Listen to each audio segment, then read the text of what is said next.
Right. Hello and welcome everyone to the United Kingdom of Games event. I'm delighted that so many of you could join us here this morning. I was just setting up the admin in the background so that we can record the event and give access to people all around the world. I'm Sam from Ukie and I will be your host for today's event. And as I said, I'd like to thank you all personally for attending from your various locations and time zones around the world. In the registration, we've had individuals from 20 different countries saying they want to join this activity today. And I understand that the time zone doesn't work for everyone. So the point of recording the content is that those that can't join us live today, indeed everyone that joins, will be sent the video content afterwards. And I'm delighted that you've joined us to hear the why and the how you can work with the UK games industry, and also to discover the benefits of potentially setting up an office and working in the UK. I'd like to say a special thank you to the organisations who are behind today's event, the UK Government Department for International Trade, and we'll be hearing from them shortly. In-Game International, the amazing Abertay University in Dundee, and the Arts and Humanities Research Council, AHRC, who have a whole series of trade events focusing on opportunities between the UK and China throughout this week. As I mentioned, a recording of the event will be shared with you afterwards, alongside a raft of a newly created set of videos from UK games industry experts who are sharing their insight into subjects including working with influencers in the UK, how to promote games in the West, working with publishers, and also the practicalities of setting up an office. That's a brand new series of videos that I'll be sending you links afterwards. We won't cover all of that content today because it's a complementary set of videos to today's event. If you have any questions, and we'd be delighted to get questions from our audience, please click on the Q&A button at the bottom of your screen and type your questions in there. I will ask them of the speakers as we go. And if we don't have time to do that, we will answer them in type.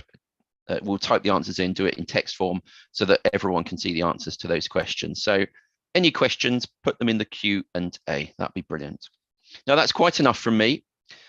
So I'm delighted to welcome our first speaker today, who is Nigel Jones from the UK Government Department for International Trade.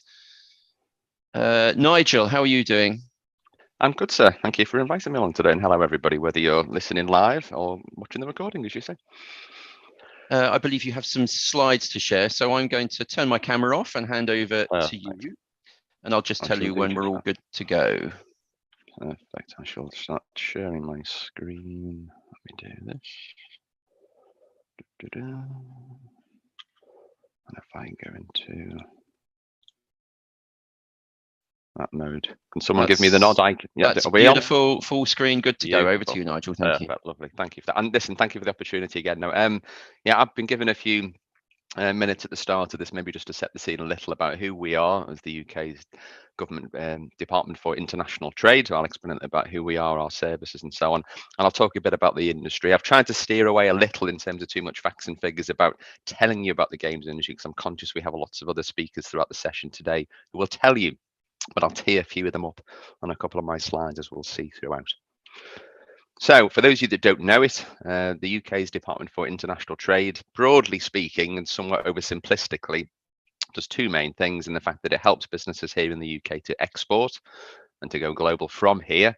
But in terms of the objectives of the session today, we're talking in terms of that section I've highlighted. I put it in bold there, how we support foreign companies, so businesses based outside of the UK, their world headquarters are somewhere else, seeking to set up maybe for the first time over here across the UK, or expand, because obviously we've already got lots of foreign businesses right across the country, which we work very closely with. So it's a service there, which I'm not going to read every single detail through, but it's a free and it's a confidential service to support those businesses to be successful, to de-risk them, to give them a competitive advantage in that sense, particularly if they don't yet know the UK, and how we can navigate that for them and provide some help, support and assistance. So why the UK itself? I'm going to put together some top level messaging in and around this now. So while the UK generally, so this actually applies whether it's the games industry, the tech sector more broadly, or any industry in a sense, the fact that the UK is a great place to invest and set up a company and be successful. There's lots of reasons for that, and we can help and guide you with a depth of information in and around each of these, but the headlines, and I guess some of these things you would expect to see. So it's very much an established and business-friendly environment.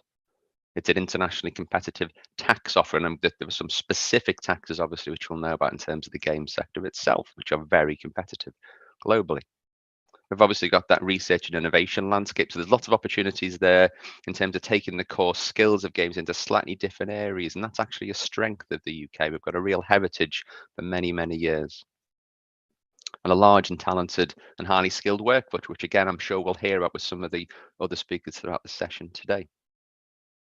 Obviously, our infrastructure from both a digital sense, a physical sense, and increasingly now that latter point there about accessibility as people are starting to move and travel around. Those you are watching this as a recording, we're doing this in March 2022 when GDC is taking place. And actually now people are starting to go back out now to real events in the real world. I think that hybrid model will still exist, and that's something we're continuing to support as well. So I'm going to tell you a bit about detail about who DIT are now in a practical sense and how we can help. So for me first, before we get into the detail of our investment services team, my role is I'm what's called a sector specialist for DIT. I specialize in helping businesses across the digital and the creative sectors, whether they're on their first journey towards the UK or whether they're already here and we're looking to support them. And I do that in conjunction with a number of colleagues across our very broad team within DIT, including our investment services team. This will be particularly relevant to businesses now looking to the UK for the first time. So what we're able to do is we're able to, if you like, help with any inquiries that you have, help to answer any questions that you might have about your journey towards the UK and what the opportunities are and how we can start to unlock some of those. We will specifically there give you a person, a point of contact to work with you. And as you start to develop a plan, and as you start to want to take that further forward, we'll give you a project management or project manager to manage the project with you here across the UK. So actually to make sure you're delivering either that's the I was somewhat unfairly call it the boring stuff in terms of the rules and regulations and banking accounts and using accountants and lawyers and all those other bits and pieces that you have to get right. You can't get it wrong, but it isn't necessarily core to your business. We can absolutely help with that. But then working with myself and colleagues at UK and others, again, we'll draw across the industry as specific as you need us to be to, again, sort of point you in the right direction, give you the introductions, give you the information you need to be successful, particularly for that first time. And that latter point there around the account management will help and support you for as long as you like. We work with some of the biggest businesses in this sector and have done for many, many years and continue to do so. So broadly speaking, we help with information, guidance, and facilitation. So I'm conscious, as we said, that this is a recorded session, so these slides will be available throughout. Some of them I'm going to skip over in the sense that you can look back over them again another time. But in essence, there's lots of things we can do in terms of the elements of setting up in the UK for the first time and that boring stuff that I've referred to, but then some quite specific and in-depth information there should you need it as well, be from tax or research and development or some specialist expertise as well. That would include funding too.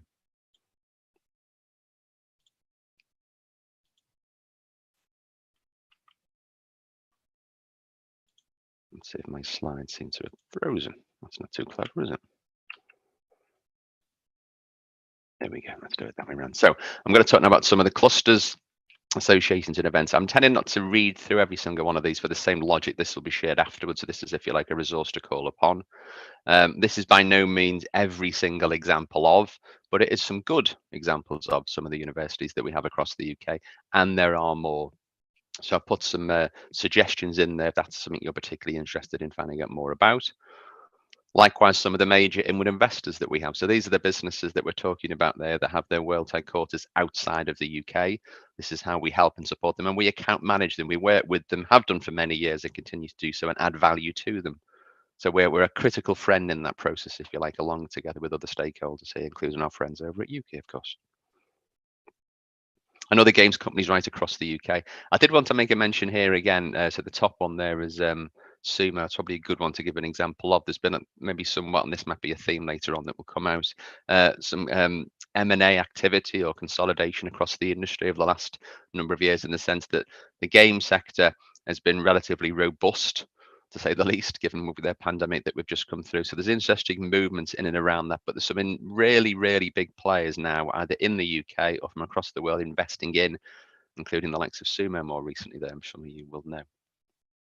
And some of the associations, the best one at the top, of course, with sort of town with Sam, he's on the call there as well. But I want to put some examples in, and also some of the events and activities. This is often one of the key things we think of in terms of, if you're a business based wherever you are across the world. I know we have companies registered for today from over 20 countries across the world.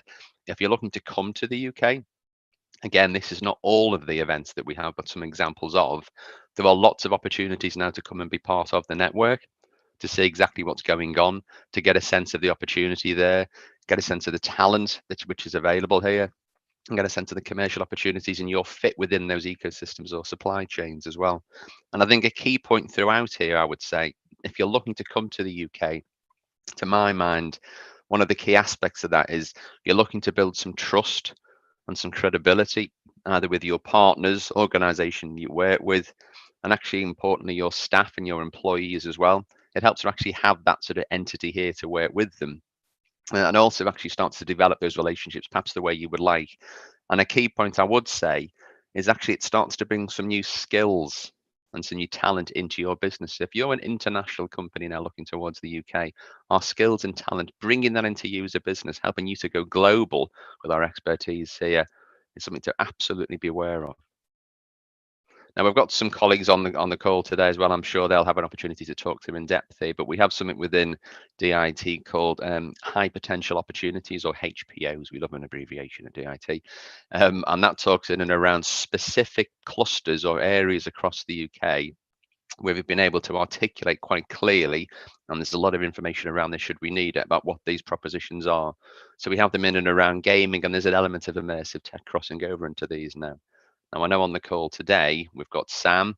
I'm sure we'll talk things through from the EM3 perspective. And I think we also have Stacey on as well. We'll talk things through from Coventry and Warwickshire. We've actually got another one up in the Northeast, which I don't think we have anybody on today, but there's a lot more depth of information in and around some of these clusters, the opportunities that are available. And again, it's worthwhile sort of reflecting on those. If you want more information, please let us know. I'm going to finish off with a few slides I'm going to whiz through quite quickly. And this is something that is quite topical at the minute within DIT, something that we're focusing in on, and it might be of interest to you. And this is actually in and around the esports space, particularly as you start to engage now in terms of immersive tech and 5G and this whole world. Now we're coming out of a pandemic and maybe thinking about things differently. Again, I'm not going to read all the details on the slide here, but the Weaver program comes from the UK's Audience of the Future Challenge, which a significant amount of government money went into. And this was talking about how they can support esports, and particularly tournaments.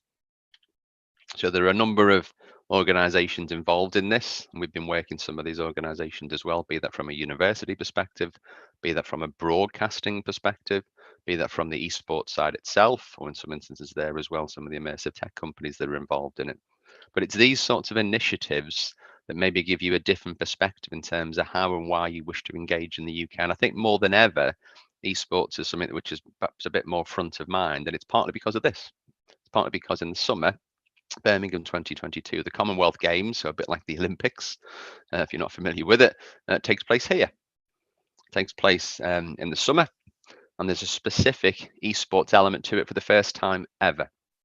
So we're going global with this now in a way, and for DIT that fits very well with us in terms of our international outreach. And obviously that specifically leans towards places like Singapore, for those of you that know the Global Esports Federation, again, that we're working with.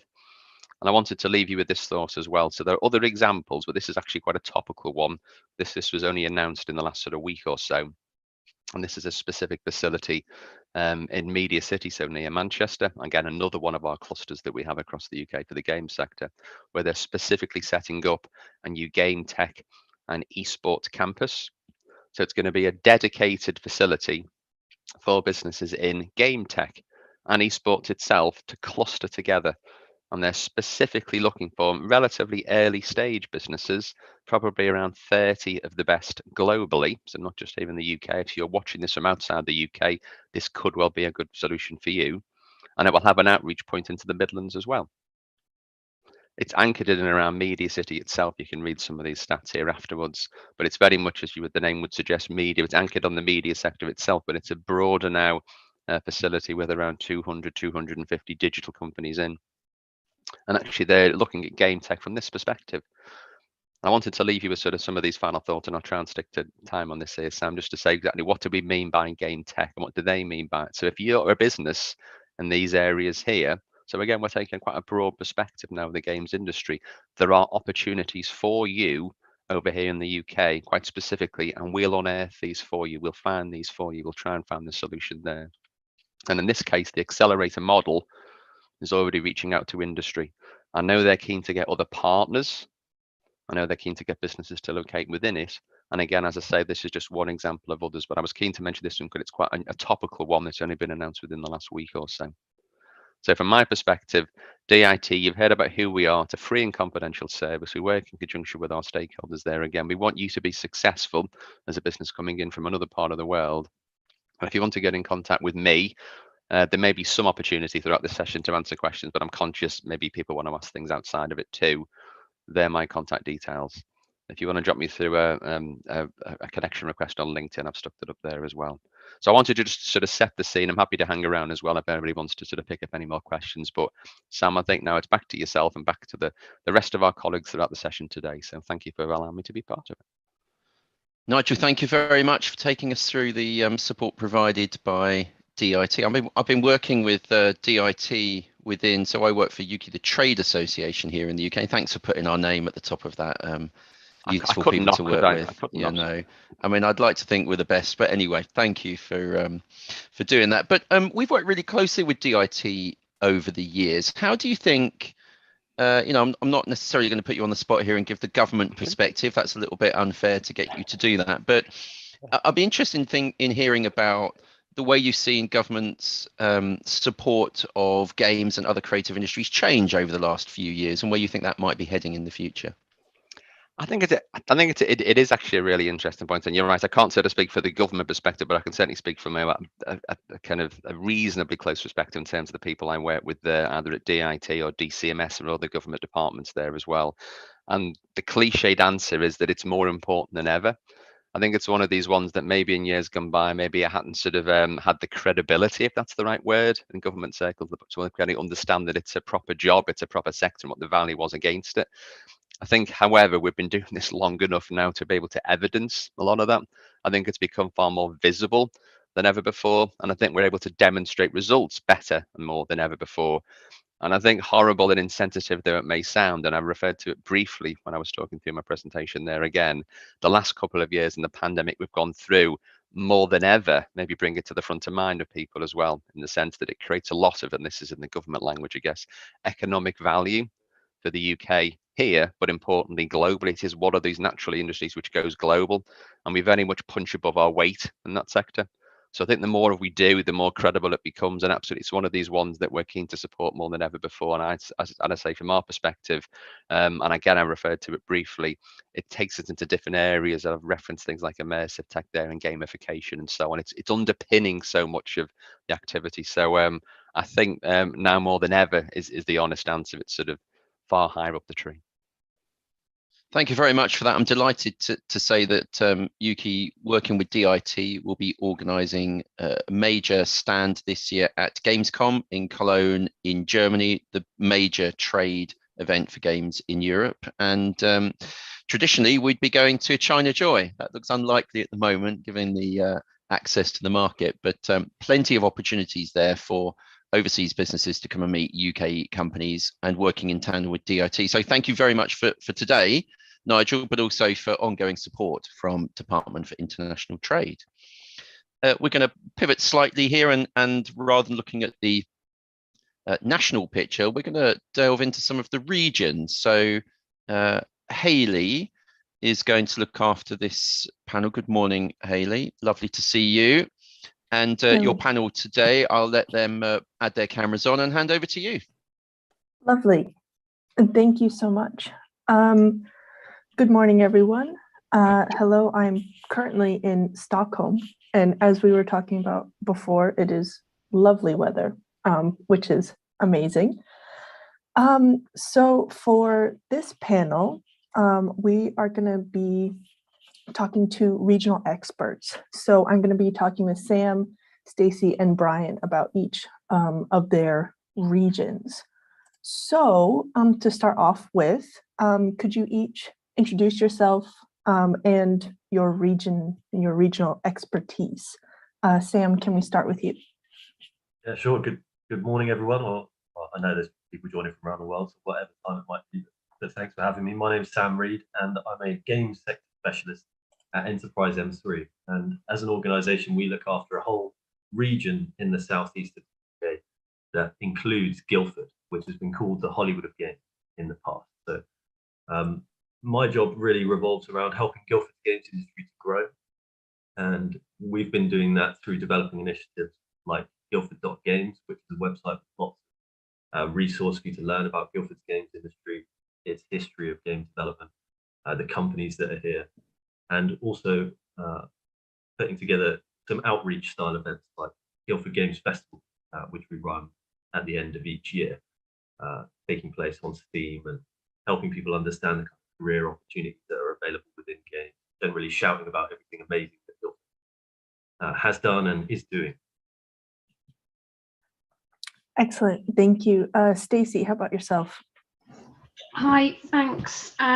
Yeah, so I'm Stacey O'Connor, and I'm the Digital Creative Industry Lead for Coventry and Warwickshire Local Enterprise Partnership and Warwickshire County Council. So I think my role is similar to Sam's in the sense of, I'm there to support the growth of digital creative industries, and games is very much at the forefront of that support. Working with industry to identify challenges and barriers to growth, and then how do we unlock that, and being a real advocate for the sector. And so again, similar to Sam, getting involved in initiatives which are really driven by our local industries. So we have Interactive Futures, which is a showcase of local businesses. With an expo, we're helping to unlock investment to support the grow on space for studios that are needing to kind of find that new sort of space, and very much skills is a big part of what we do as well. Excellent. And Brian, how about yourself? Thank you, Hayley. Good morning, world. Thank you all for joining us this morning. My name's Brian Baglow. I'm the founder and director of the Scottish Games Network. We're the de facto organisation looking after Scotland's games industry. But I'm currently working with the Scottish Government to build out an ecosystem-wide cluster. So looking not just at industry, but the way that games are impacting the whole of our digital society, both commercially, culturally, and of course, economically. In addition, I'm now building our first global level event, Scottish Games Week, which will be happening at the end of October 2022, and generally trying to pull things together. Scotland is already the fourth largest games cluster in the UK. Edinburgh is frequently, almost embarrassingly, voted the best place to have a tech startup, one of the best places to run a new digital business, and of course offers a great quality of life. While Dundee really pioneered gaming, going all the way back to 1991.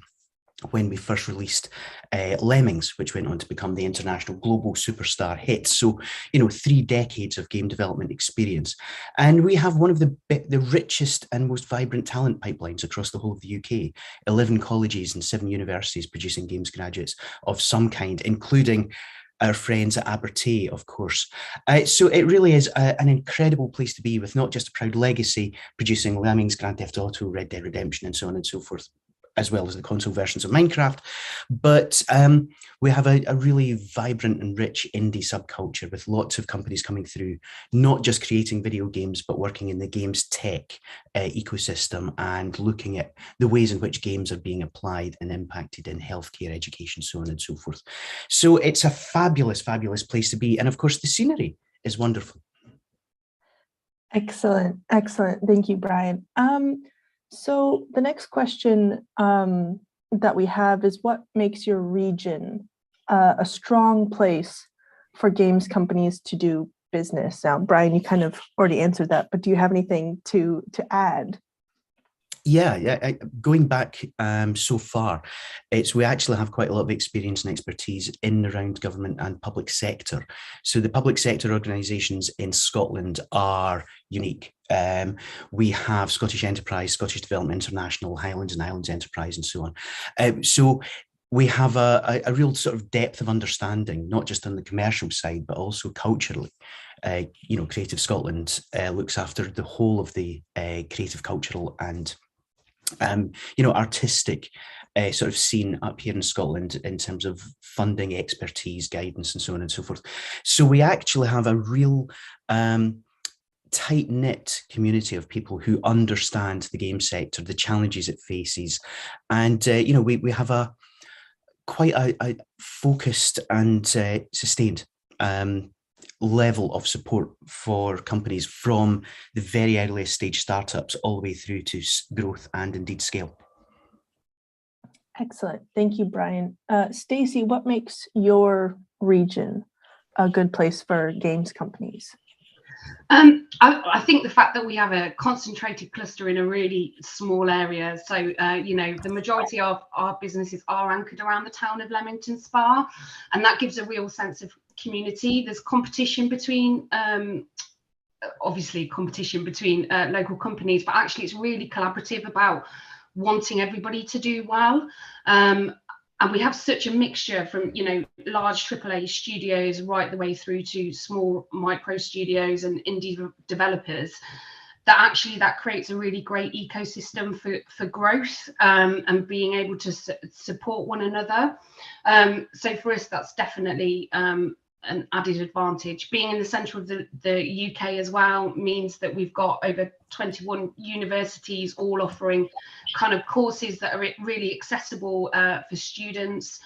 So that talent pipeline is coming into the region. So they're definitely kind of strengths around that ecosystem. And then the support landscape that we put around that, so incubation spaces, funding, being able to use public money to kind of support that growth along the journey with a business. Excellent. Thank you, Stacey. And Sam, what about your region? I think it boils down to, for us, the fact that game development has been a part of Guildford's culture for such a long time. I think we're in about our 35th year of game development history locally now. Hundreds and hundreds of titles come from Guildford since back in the late 80s from Bullfrog Productions. They were inventing new genres of games like Populist and Dungeon Keeper, hits like that. What that really means is that even to this day, looking around at some of the studios in Guildford, you've got a really healthy pool of genuine game development veterans from all the way back in those days, still working at studios to this day. They're sharing their knowledge with the new talent that comes up through the pipeline from all of the support of the universities and courses that we have. I think that makes a real difference locally. But also that long-standing culture of game development around here means that all of our local institutions, the borough councils, local universities, the county councils, all really understand that we've got something special going on here with our games and all actively thinking about how we can support it. That's how some of our initiatives like the Guildford Games website came around, by thinking, okay, we've got a great cluster, but how can we actively develop it? How can we really push it to the next level? And I think that's an advantage for companies that might want to set up in the region, is that they can have a page on the Guildford Games website. They can have a profile on there instantly from day one. That yes, we're a part of this cluster with amazing history. It's also a super dense cluster, as Stacey mentioned. It's not a huge place in Guildford. It's about 40 minutes by train from London, which has advantages of its own, being connected to that talent pool there. But we have about 70 game development studios really clustered within about a 10-mile radius. And the amount of specialist support companies that have popped up over the years, from specialist co-working spaces, specialist games testing providers, voice art companies, everything you can think of, there's a version of it that caters for games. Excellent. Thank you. You've all mentioned kind of proximity to universities and things like that. So the next question is, what connections in your region are there to games graduates? And we'll start with Stacy.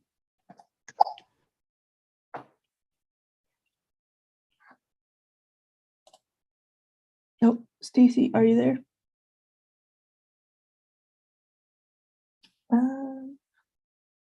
I can't see or hear Stacy, but we'll wait for her to come back. Sam, what connections are there to graduates in your region? We're thinking quite actively about that at the moment, actually, because I think you can always deepen links between graduates and the games industry. And it's important to actually encourage the local games companies to have direct relationships with schools and colleges to make sure that they're producing the most industry-ready talent possible. Fortunately, I think we do have a good culture of that happening locally. Guildford Games Festival really highlighted how studios like Supermassive Games in town, for example, have got a really strong relationship with the Academy of Contemporary Music that we're lucky to have in Guildford. And all of the games-related audio kind of skills that they're teaching their kind of graduates, they've got a really good program to talk about.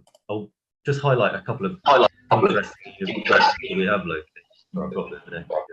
That seems better. So really want to highlight the University for Creative Arts, which is just down the road. They've got an amazing games arts course and a brilliant studio incubator. One nice example to come out of that is that when one of their grads published their game onto Steam, we were able to include it as a part of the Guildford Games Steam sale and actually bring them straight into the game industry, where they benefited from the size and the might of some of Guildford's larger games, like Need for Speed franchise, No Man's Sky, that kind of stuff. It helped us secure some featuring on Steam. But actually, this brand new student game, just by virtue of being a part of the Guildford Games ecosystem, got a huge marketing boost off the back of that. So we're always keen to fold students wherever we can. And we're also very lucky to have the University of Surrey right in the heart of Guildford. And while they don't offer traditional, there's nothing traditional about a games development degree, I suppose, but they've got a really comprehensive offering in sort of areas that really complement the games industry well. They're a really highly ranked university. They're putting out amazing graduates in all kinds of engineering disciplines, but also in areas like creative writing and digital media arts. So across the piece, it's a really critical part of how the games industry grows, I would say, with local universities. Definitely. And a little plug, Durham also has a fantastic legal side that really looks into games, IP, and all that fun stuff. So thank you. Thank you, Sam. Are we back in okay, Stacy? Yeah, apologies. Zoom isn't liking me this morning, so apologies for that. No worries at all. So yeah, so in terms of kind of our links with universities, we've got two universities sort of on our doorstep really, which is the University of Warwick and Coventry University. Both have very different strengths, but are both really keen on working with the game sector to kind of guide what their future developments are and their kind of centres of excellence. So we've got Coventry University are opening up a new arts faculty in the coming months, and immersive technologies is a very big focus for them, and actually working with industry to kind of build that and shape that. So that's been really, really important to kind of support, I guess, that smaller end where R&D is actually really difficult for smaller companies coming through. So actually we're utilising our relationships with the universities to kind of provide those facilities for businesses, but also gives an opportunity for that graduate pipeline opportunity as well. And you know, the University of Warwick has invested heavily. I mean, Leamington is the University of Warwick town, so we have over 6,000 students that are resident within that town. But actually, they've never had a real presence in terms of working within Leamington Spa. And actually, probably about 3 years ago, they made that investment. So we have Creative Futures, which is working out of a co-working space in Leamington, but actually that's to kind of make that connection with industry and graduates. So there's a whole program of activity and acceleration around that. Excellent. Thank you, Stacey. And Brian, what connections does your region have to graduates? I think one of the key strengths that we have in Scotland is an incredible sense of community. It's a small country, but within that, it tends to get treated as homogenous. But within that, we have quite a lot of mini clusters around the sort of the central belt cities in particular. But we have so many programs and so many initiatives that are pulling people together. You know, the fact that In-Game, which is a co-production between Abertay, St Andrews, and Dundee universities are here today, speaks volumes. We also have the Creative Informatics programme, which is associated with Edinburgh University, which has done a huge amount to give graduates new opportunities as new entrepreneurs starting up a business and growing and scaling. Going back, we've had numerous examples. Again, Abertay pioneered the Dare to be Digital programme, which pulled together student teams from universities worldwide and gave them a real sort of 10-week experience of how to work in the industry. And we've really built upon that in across the whole of the games ecosystem now. And we've got numerous examples of studios that have spun out of various universities that are now going back and providing mentoring. They're providing, not just jobs and salaries to new graduates, but indeed helping new teams with, bits and pieces of work. So it's maybe not as formal a structure, but it's built upon, the real sort of close-knit nature of the sector in Scotland. And it's really started to have a significant impact on the number of new studios, the success of those new studios across the whole of the country. And of course, it really does help with the sort of the long-term sustainability and the employment opportunities for people coming into Scotland, because you have a huge range of companies across the whole of the country with those links into the sort of the local universities and wider. And one of the things that we're doing with the games cluster is creating a far more formal network so that we can actually address all of the various games universities. We can tie together the commercialization departments at the various institutions to the public sector bodies and make sure that we are actually extending that pipeline from, the further higher education all the way through into startups and indeed scale. So it's a very interesting place to be. And my hope is that in the next couple of years, we'll have a whole graduate apprenticeship scheme that we can start looking at, where we can start to seed game students into studios on a part-time basis and really start to bring those two areas, industry and academia, far closer together. But it's a really sort of tight-knit community and ecosystem out there right now. Excellent. Thank you, Brian. And I think we have time for one more question for everyone. So we've discussed kind of, both the graduate kind of pipeline and what your region has to offer. What skills are you seeing really, focused in your cluster, coming out of your cluster? Stacey, we'll start with you. What skills are you seeing in your region that perhaps make it unique to other regions? Oh, Stacey may have frozen. Okay, we tried. Brian, how about you? What skills do you see uniquely in your cluster? Well, obviously we have people with, incredible creative and technical skills when it comes to designing and developing video games. But where I think Scotland is really setting itself apart is in innovation and pioneering with the application of games outside, the mere entertainment side of things. So we're starting to see quite a lot of interesting mini clusters appear with companies that are working in games technology. So we have quite a sort of an advanced little cluster of companies that are using games tools and tech within a screen context. So, companies like Speech Graphics, who do AI lip sync, which is being used in Hollywood films and in, AAA video games. Dimensional Imaging, DI4D, who have ultra high res facial capture, which they've just optimized for use in AAA and console games as well. Krotos, who do a similar sort of thing, but with sound effects. Again, it's blurring the boundaries between games, animation, visual effects, film, screen, high-end television. So we're really starting to see a lot of pioneering work coming through with companies that are pushing the boundaries. So in addition to just producing video games and having a lot of studios, we're really starting to see some interesting activity there. In the last couple of years, we've had two sort of major exits through acquisition, both to Unity, the world's largest video games engine. We had Delta DNA, who do analytics for video games, predictive analytics, and Chili Connect, which is all about live ops. So it's really, again, looking at the whole games ecosystem. So it's not just the design, development, publishing of games, how you run them, how you utilize them, how you run them as a live service, and really optimize the lifetime value of your users. So it's a really, really interesting space up here right now, and I expect that to continue into the near future and beyond.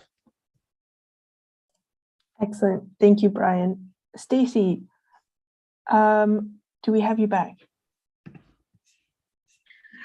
We do have me back. Can you repeat the question, please? Of course. Of course.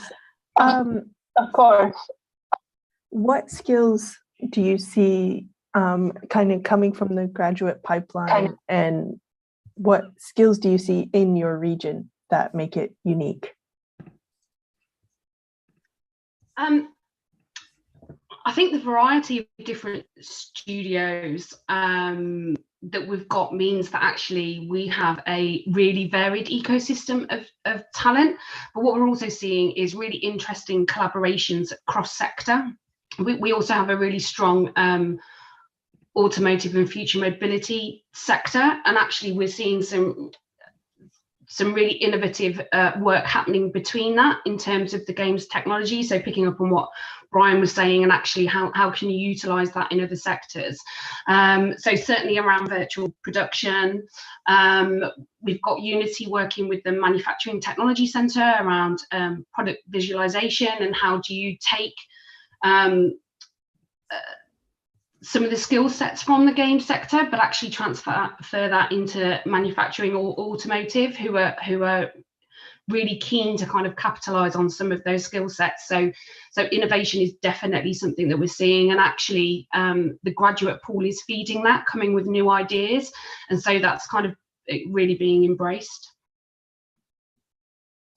Excellent, thank you, Stacey. And Sam, how about yourself? Well, one thing that I really love about Guildford's games industry is that it seems to kind of consistently push the boundaries a little bit when it comes to the games that it makes. I mean, I mentioned earlier, if you go back 35 years, Guildford invented the God game genre.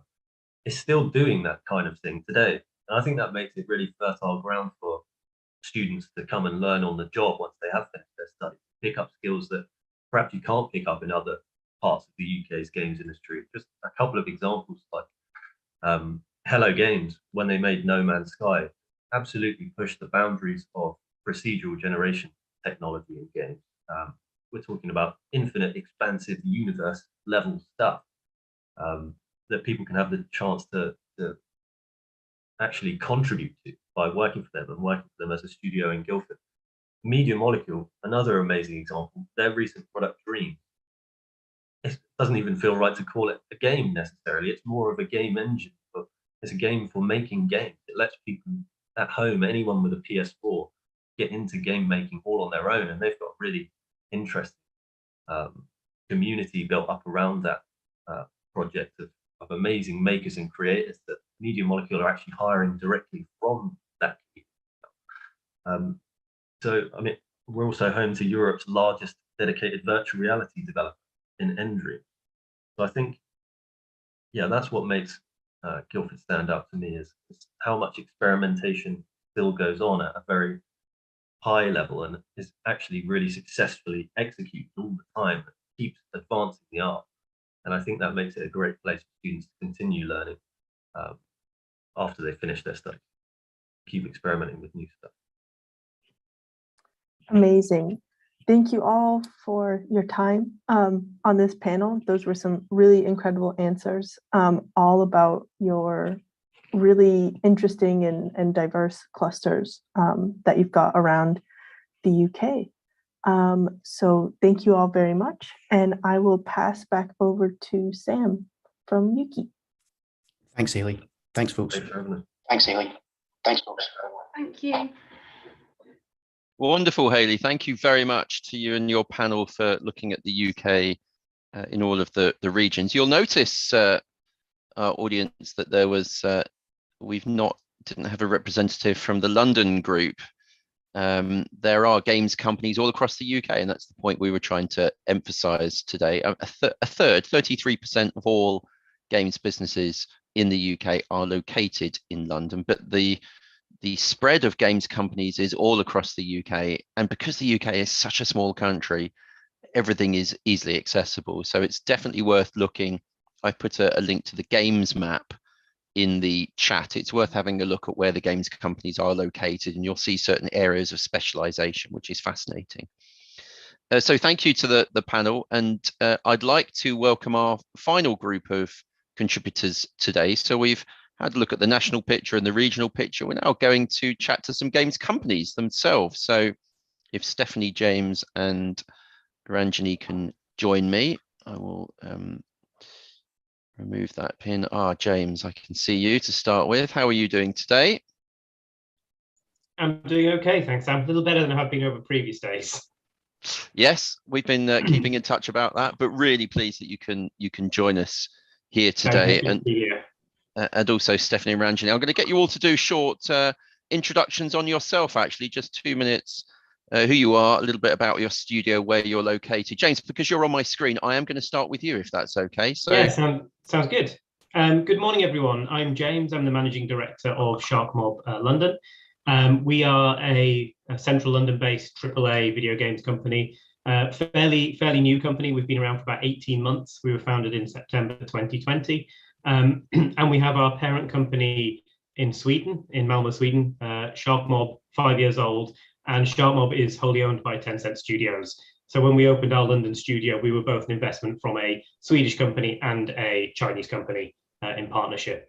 As I say, we make AAA games. We are currently at a headcount of 50 people, 18 months in, and we're due to grow to about 300 over the next few years. So we've got fairly aggressive growth plans to hit over the coming few years. Wow, huge expansion. We'll come back to that. The talent pipeline, a really interesting debate at the moment in the UK. Stephanie, before I come to you, actually, just to remind people, if you want to put questions in the Q&A, do so. And then our speakers that have already spoke, there's a couple of questions for you to have a look at in Q&A. So please go in there and type some answers if you feel comfortable doing so. Stephanie, over to you. Hello, everyone. My name is Stephanie Baisley. I'm a senior programmer for a company, an independent company in Scotland called Team Junkfish. I've been working for almost 9 years as a programmer now and developed for a couple of games for our studio. We were actually a bunch of graduates from the University of Abertay who founded our own studio in Scotland, and we're still going today. And we've just grown in team size compared to like what the original member count was. And we're constantly developing our own IPs, which is really great. And yeah, I just really enjoy making games. It's a great story coming out of university and forming a business and growing. We will come back to that. That's a fascinating progression to where you are today. And Ranjani, good morning to you. Morning, Sam. This is much earlier than usual for me, so I'm going to be a little bit slow today. So I'm Ranjani. I'm Chief Operating Officer of Robot Teddy, which is a business development consultancy. We've been around for about 4 years, but really it's the last couple of years that we've exponentially grown from like 3 people in 2020 to 14 today. So much smaller than James's company, obviously, but still hopefully as impactful. We work with games like Among Us and Gang Beasts, What the Golf, Superhot, so like a fairly large international clientele. And we have a good mix of UK employees as well as staff from around the world. I'm also a director at Yuki and a mentor with Roots, which is a program in the UK that connects professional women from all industries with refugees in the UK. Ranjani, not only have we picked 3 excellent speakers for the panel, but also we're trying to look at businesses of different backgrounds and stories. So it's great that that you can join us here today. And I'm going to stay with you, actually, if that's okay. If anyone were to sort of stop you in the street and say, what's the games industry like in the UK? How would you define the games industry in the UK? This is not going to be a very concise answer, I think. So the games industry, interestingly, in the UK is, I think, relatively mature compared to other countries, but at the same time also feels very nascent. We have a very, very long history here of games from the 50s, where, the history of computing with Charles Babbage and Ada Lovelace and Alan Turing and so on, landmark names like that were from the UK. Arcade games like Pong and Space Invaders were born here in the 70s. And we had the BBC Micro, the ZX Spectrum, microcomputers that really brought games into the home. And I think video games as a culture is interestingly baked into the UK for quite some time. For some reason, it has that indie flavor to it that I think perhaps is missing in some other countries, like regardless of having games like, Forza, Grand Theft Auto, all of that, have a large base in the UK. We still have a very, very strong small and independent games that have like a British flavor or like very unique ideas and things in the UK games industry. So it's an interesting, I think, mix of very, very modern in the sense of games like somebody mentioned Hello Games and No Man's Sky earlier, games that have fairly advanced technologies, groundbreaking things that change the face of, the games industry worldwide. But we also have really small, unique games that have broken and bent genres in many ways for decades in the UK, really. So it's a very exciting place. Yeah, exciting, vibrant, amazing ecosystem, historical. This is brilliant stuff. Stephanie, I'm coming to you next to sort of get your perspective. What's your view? And we might be drifting here into sort of strengths of the UK games sector, so I apologize if we run ahead. But Stephanie, what's your sort of, what do you think defines the games industry in the UK? There's a lot of chance and opportunity for smaller companies to get their games out there with help from the universities, the education sector, especially. Like Abertay was very close with us and we were able to make a game considering we all just tumbled out of Abertay and didn't know what we were doing really in regards to releasing a game, but Abertay was really helpful for that. There was a bunch of, Yuki yourself, you're there and to support smaller companies, which I think is, again, UK's strength. It's like we've got the big AAAs, but coming from the small game background, it's always like quite daunting. Like, how do you get yourself noticed in such a small, as a small studio? But you've got mobile game studios that really like sprung to life when like Angry Birds and all that came out, because you got Outplay in Dundee who do a load of mobile games with like millions of users. And I just feel like it's a really good place for smaller companies to get the opportunity to make unique games that you wouldn't usually make at bigger studios. And I think that's a great thing about development in the UK. And isn't it amazing of you to shout out to support the sponsors? Good plugs for Abertay and Yuki. I mean, right on brand. I love that. Thank you very much for that. You're very welcome. James, it's the same question to you, but perhaps with a slightly different slant, if that's okay. Bearing in mind you reference you've got an overseas and international parent company. I know you've been around in the games industry for a while, so I'm more than happy to hear your view on it. But what was your parent company's view of the UK as well? Why did you set up here? So I think it is some of the strengths of the UK industry that made the UK so appealing to both Tencent and Sharkmob.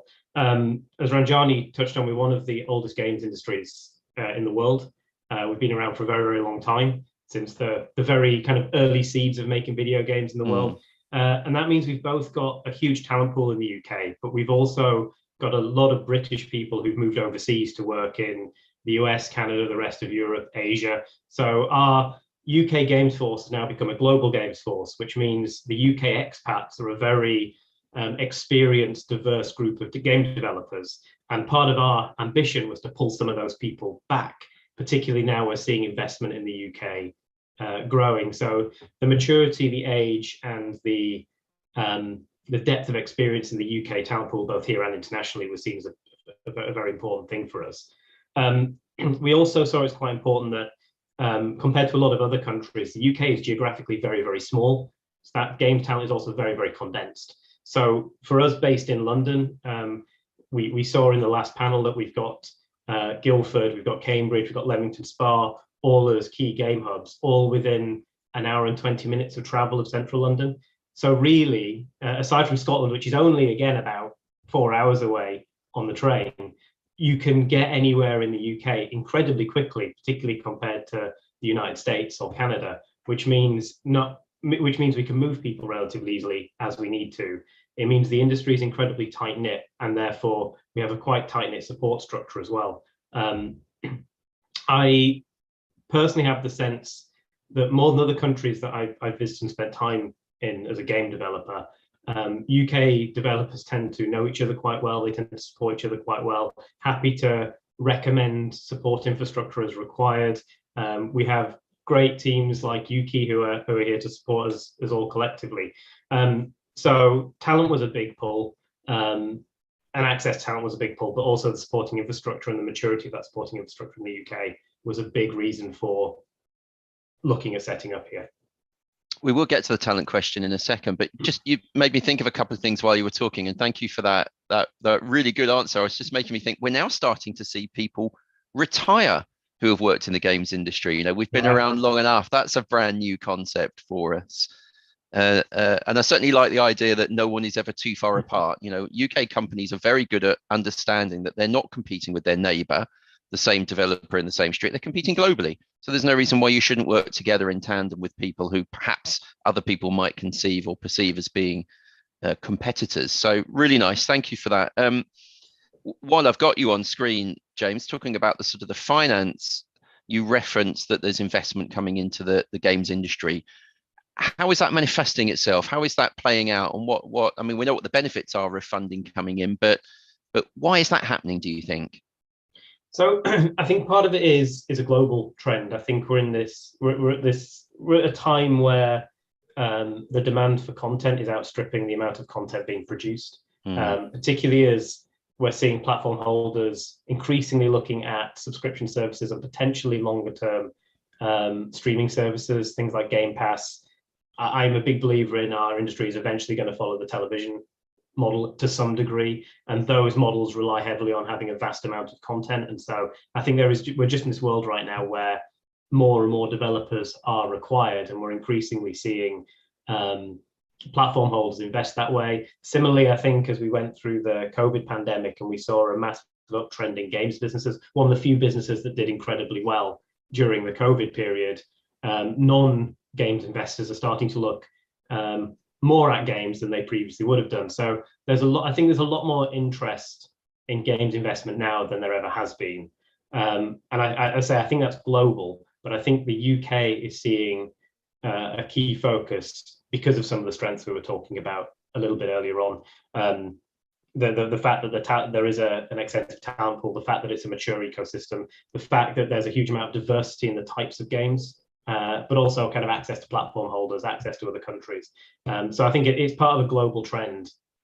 We just happen to be in a very good place to capitalize on it. That's fabulous. Thank you. Stephanie, I'm going to come to you for a question about sort of finance of being a small studio and growing. And then Ranjani, we're going to head into a bit of a talent chat, starting with you, if that's okay. Just like to prepare people for this. So Stephanie, you next, if that's okay. You talk about breaking out of, not breaking out, that sounds like you were held in by Abate against your will, but coming out of Abate, setting up a studio and growing, and the headcount's growing. How have you managed to finance, as a small studio, how have you managed to finance that growth? And, what are you seeing at the moment in terms of access to finance and opportunities for growth? So the UK has quite a good bunch of opportunities to apply for funding, and there's like the UK games industry grants, and there's all these sort of different opportunities for game developers and students to look into this. There's also competitions that I think Dare to be Digital now helps gives you like money to help you start looking into creating your own studio after university. Because I did do Dare to be Digital way back in the day, which was a lot of fun, but it was very different to what it is now. And I think a lot of the focus is on like realizing that games companies can start off small with smaller teams from university and go on from that. And there's a bunch of like just funding and opportunities that can be found. I'm sure I don't know them all off the top of my head, but because they all keep changing and they're all different names, but there's definitely just Googling UK games industry game funds and you'll find places and opportunities. There's the game funding rounds where I think there's like a round thing throughout the year where they do give a lot of money for studios, which is great. Another great thing that really helps smaller companies, especially in the UK, is the tax relief fund. There's like a tax relief fund which really makes like starting a games company in the UK seem more viable and just better for a smaller studio as well. And yeah, there's just a bunch of opportunities for people to look for investment and just hopefully learn to grow from that.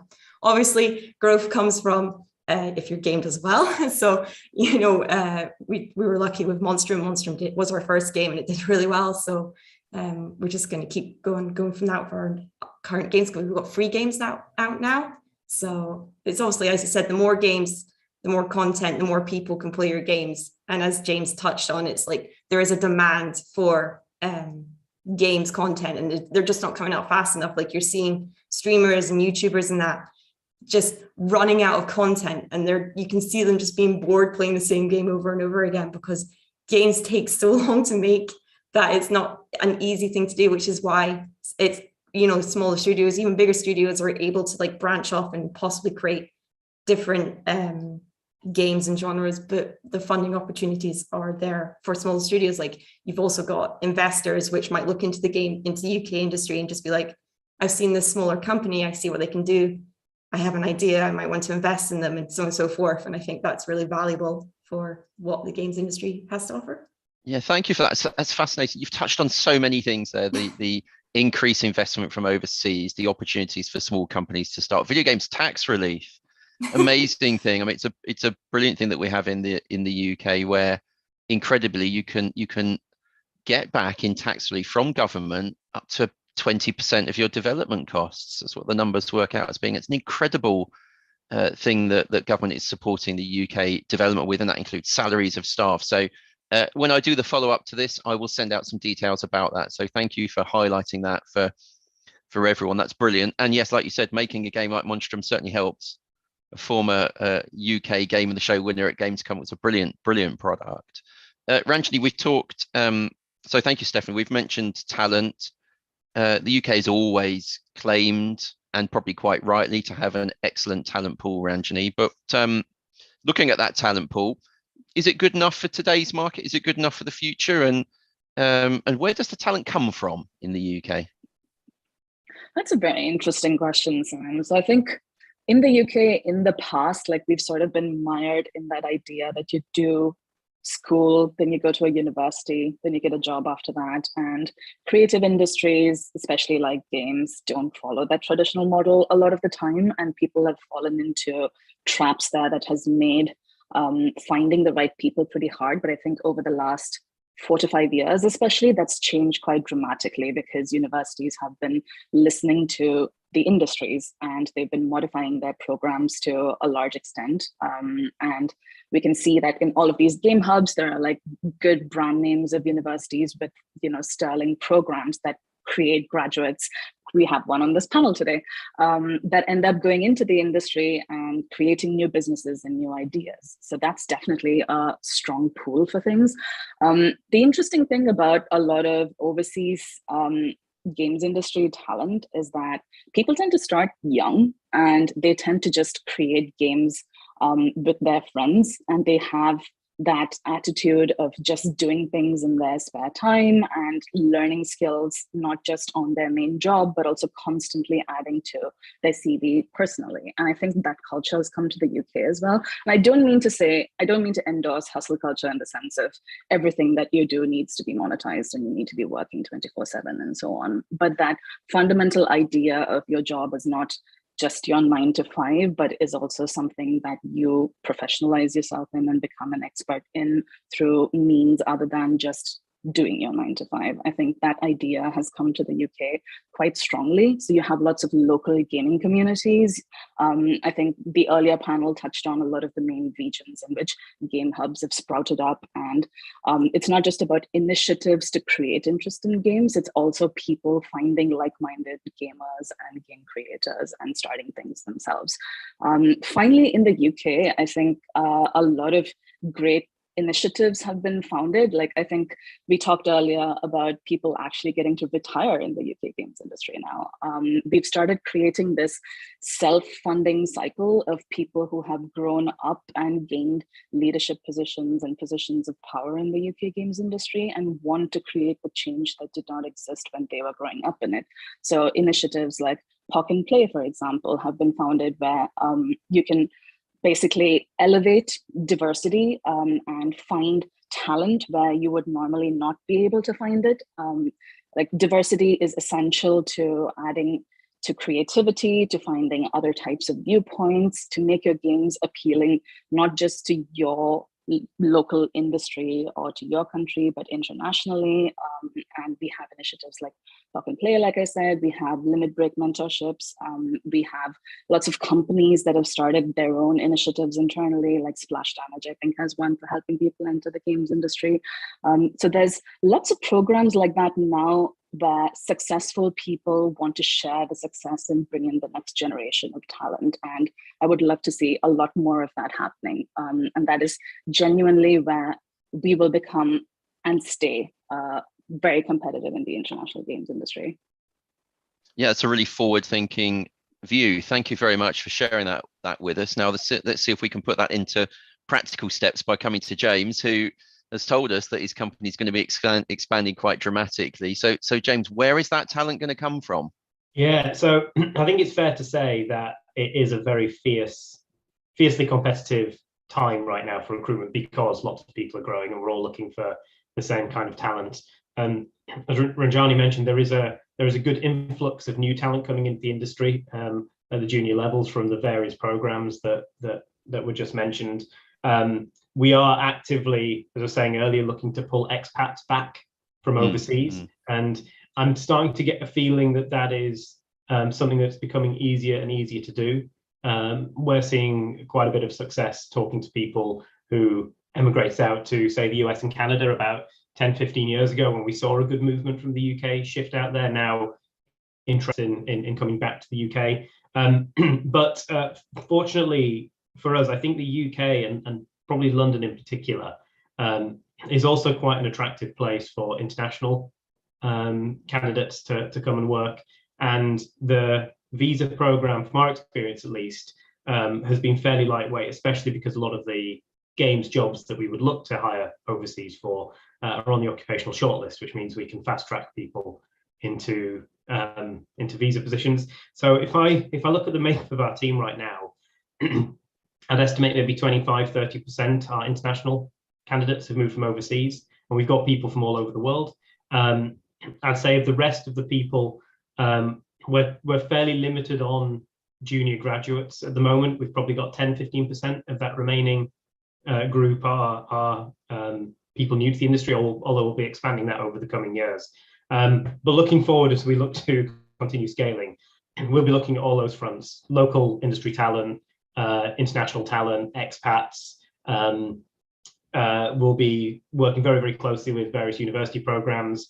We're currently in the process of setting up our own apprenticeship scheme to bring people into the industry pre-university who don't have the means to perhaps go to university, so we can self-grow and self-train people ourselves.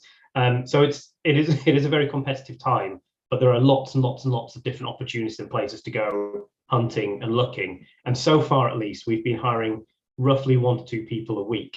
And while it has been hard work, we've been able to manage it, and we don't see any slowdown on that yet, which is good.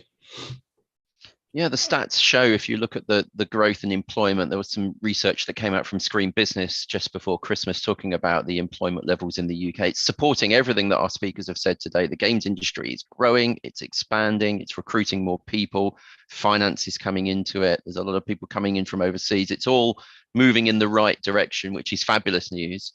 And yeah, companies like Sharkmob going on ambitious growth. This is the time to do it, and this is the opportunity.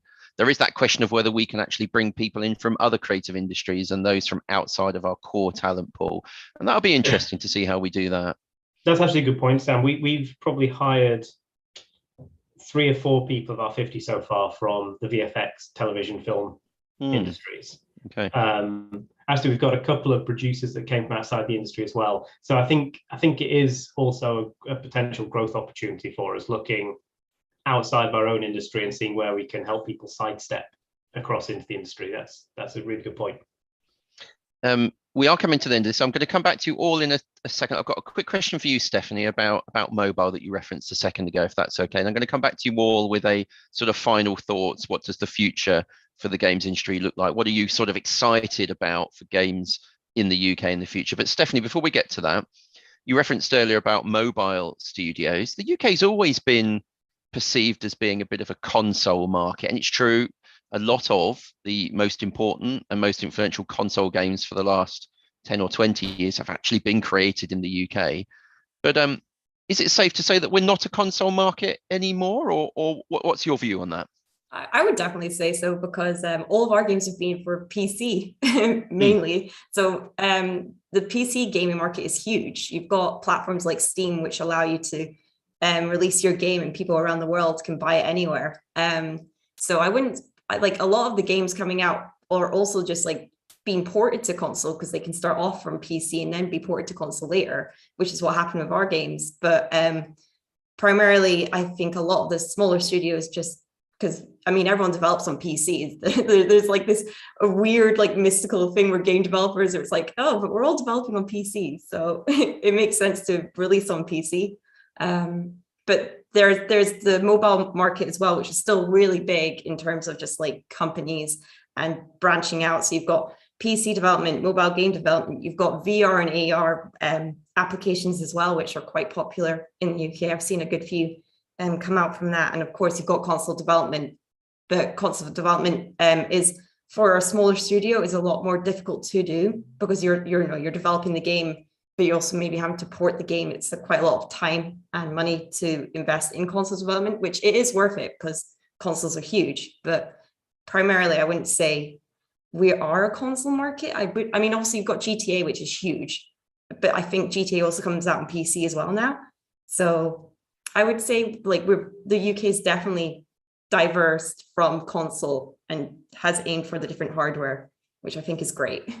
Yeah, totally agree with it. It's a fascinating story. The history may well be console, but today we have, as you've mentioned, amongst the best PC and browser game developers in the world, and also mobile, which is the biggest format in the world, is core to UK development. So thank you for that. Now, while I've got you, Stephanie, I did trail the idea of your sort of, perhaps your vision, your ambition, what excites you about games in the UK and the future. I'm going to come to you first for that. So what's your message for everyone out there? The UK games industry is amazing. There's so many just different games coming out of it from different companies all around, from big to small. I love it. I love seeing what comes out from every studio every year. As you say, we're all collaborative and we all like to help each other out, or we all just get excited because we all know each other. So we're seeing our friends in different studios being like, look, our new game's coming out. And you're just like, oh yeah, I can't wait to play it. And that's what I really love about the UK games industry. And like I said, there's just so many games out there that I don't have enough time to play them all myself, but they're all amazing. And I think that's one of our core strengths, is just the just imagination that some of these games companies come out with, and just the games that get produced, and the quality of their products it's amazing. Gotta love the excitement, Stephanie. Thank you for that. Ranjani, are you quite as excited as Stephanie about games in the UK in the future? I'm always excited about games wherever they are, but particularly from the UK. I think we are at this point in the UK games industry where we are basically like a Pokemon evolving into its next phase. We are definitely supporting more prototypes and more types of seed funding and grants and things. But for the larger companies here, we also have the London Stock Exchange. We have private equity companies. Like there's a lot of support for different types and shapes of games companies, and that will just result in more types of games and techniques for gameplay, for monetization, things that we've just never seen before. There's a lot of emerging technology in discussion at the moment that while it doesn't look like a viable model right now, in the future, there might be a version of it that just changes the face of the games industry. And I think a lot of that innovation is basically going to come from the UK. So I'm quite excited about that. We're also going to have a much more diverse games industry, and therefore the types of games that are going to be created are just going to be top-notch quality, I think. Like building your teams out to look like what the world looks like, I think is always the right direction to be going. And so 3 to 4 years from now, I'm going to be very excited to play all the games that come out. I think finally, we're going to see a lot more money flowing to non-London portions of the country. Like London obviously has, it's the center for BAFTA, it's the London Stock Exchange. There's a lot of, I think, 1 billion plus valuation companies there and so on. I think that is definitely going to be extended to other parts of the UK, and everything is going to get richer, and therefore, again, fostering new ideas and new worldwide competitors that can stand up there with the likes of, big names like Microsoft and Nintendo, which are based outside of the UK. I think we're going to be seeing a lot of innovation and a lot of creativity. And big companies like that come and buy UK studios, don't they? You mentioned Microsoft. Just look at the studios they've invested in the UK. It's amazing. It's where the content's coming from. Wonderful. Thank you very much for that. James, I think you had a little smile then at the reference that we're Pokemon's evolving. I always see myself as a Bulbasaur, to be honest. I don't know about you, but I'm going to give the last word to you actually on this, if that's okay.